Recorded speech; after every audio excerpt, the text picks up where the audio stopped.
Faites très attention aux tournures de phrases lors de vos échanges administratifs, que ce soit avec l'administration ou que ce soit avec votre travail, votre entreprise.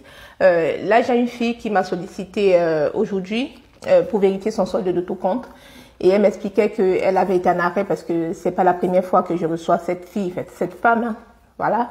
Elle m'avait déjà sollicité avant pour apporter des précisions par rapport à un mail qu'elle avait reçu de son service RH parce que, pour rappel, cette dame était en arrêt maladie et elle souhaitait démissionner. Et du coup, elle voulait savoir si elle pouvait démissionner étant en arrêt maladie. Bien sûr que c'est possible hein, de démissionner lorsque vous êtes en arrêt maladie. Donc, lorsque vous êtes en arrêt maladie ordinaire, un arrêt maladie normal, vous pouvez démissionner et la durée de votre arrêt maladie va couvrir votre préavis. Mais pourtant, si vous êtes en arrêt pour accident de travail ou maladie professionnelle, la durée du préavis sera repoussée de la durée équivalente à l'arrêt pour accident de travail ou pour maladie professionnelle. Donc, c'est la subtilité qu'il faudrait savoir. Mais sinon, en arrêt maladie, bien sûr, de façon générale, vous pouvez démissionner. Donc, elle voulait savoir si elle pouvait démissionner. Bon, je lui ai dit en principe oui, hein, parce que la démission, c'est un droit fondamental. Si à un moment donné, vous voulez quitter l'entreprise, vous en avez le droit. Et surtout, elle voulait savoir la petite subtilité parce qu'elle était en arrêt maladie, elle était payée à 100% par son entreprise. Et elle voulait savoir l'impact financier de sa démission et surtout pendant le préavis. Je lui ai dit d'envoyer son courrier de démission tout simplement. C'est un courrier classique hein, qui n'est pas compliqué. Et c'est suite à ce courrier-là, elle a eu une réponse de son service RH qu'elle ne comprenait pas. Parce qu'en fait, cette dame étant en arrêt maladie, devait encore être payée à 100% au moins pendant 2 ou 3 mois. Et quand elle a envoyé son courrier de démission, les RH lui ont répondu que vu qu'elle est en arrêt maladie, qu'il serait mieux qu'elle démissionne avec une dispense de préavis. Mais en fait, ils n'ont pas formulé ça comme ça, ils l'ont formulé de façon très subtile. Ils ont dit, vu qu'elle est en arrêt maladie, ça ne sert à rien de rester parce que de toutes les façons, t'es pas là. Donc, un truc du genre. Et je lui ai dit, attention, parce que toi, étant en arrêt maladie, pendant la durée de ton préavis, tu dois en principe être payé à 100% parce que c'est comme ça, parce qu'elle m'avait montré un extrait de leur convention collective. Donc, je lui ai dit, fais très attention parce que tel qu'ils t'ont formulé la question ou la demande, si tu réponds oui, c'est un peu comme si toi, tu demandes une dispense de ton préavis. Et si c'est toi qui demandes une dispense de ton préavis, bien sûr que le préavis ne te sera pas payé. Mais si c'est ton employeur qui te dispense de ce préavis-là, le préavis sera payé tout simplement. Donc, c'est le code du travail, c'est comme ça. Donc, je lui ai dit, fais très attention, ne réponds pas oui.